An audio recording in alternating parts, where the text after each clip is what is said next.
B प्रांक और पवन सिंह के एक साथ गाना आने वाले हैं। हाँ जी, हिंदी सिंगर बी प्रांक को आप नहीं जानते हैं तो हम आपसे बता दें कि जो एनिमल फिल्म में गाना गाए थे कि यदि तुझे कुछ हो गया तो दुनिया जला दूंगा, या फिलहाल गाना गाए थे कि अक्षय कुमार के फिल्म में तमाम गाने बी प्रांक जी गाए हैं। और बी प्रांक के साथ पवन सिंह का कोलैबोरेट गाना आने वाला है। ये बात यहाँ पवन सिंह नहीं बल्कि बी प्रांक ही अपने मुंह से कहें, और उस समय कहें जबकि उनका पॉडकास्ट चल रहा था।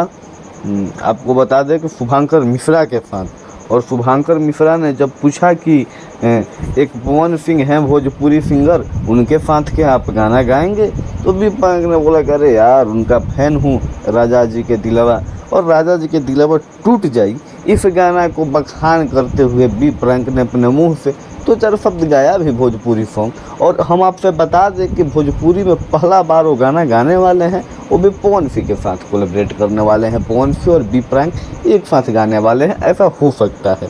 तो आप लोग कमेंट करके अपना राय दीजिए और ढेर सारा प्यार दीजिए। और आपको क्या लगता है किसके साथ और पवन सिंह का गाना आना चाहिए हिंदी में, वो भी आप कमेंट करके बता दीजिए कमेंट में। और वीडियो को लाइक कर दीजिए, चैनल को सब्सक्राइब कर दीजिए। यदि आप फेसबुक पर देख रहे हैं तो फॉलो वाला बटन जरूर दबाइएगा, ठीक ना। और हम आपसे बता दें कि पवन सिंह हिंदी से बहुत बड़ा काम लेकर आ रहे हैं और बहुत बड़ा काम करने वाला है, इसलिए कि दुश्मन जलते रहे, अपना काम बनते रहे। तो हम मिलते हैं आपके साथ अगले वीडियो में, तब तक के लिए चैनल को सब्सक्राइब कर दीजिएगा।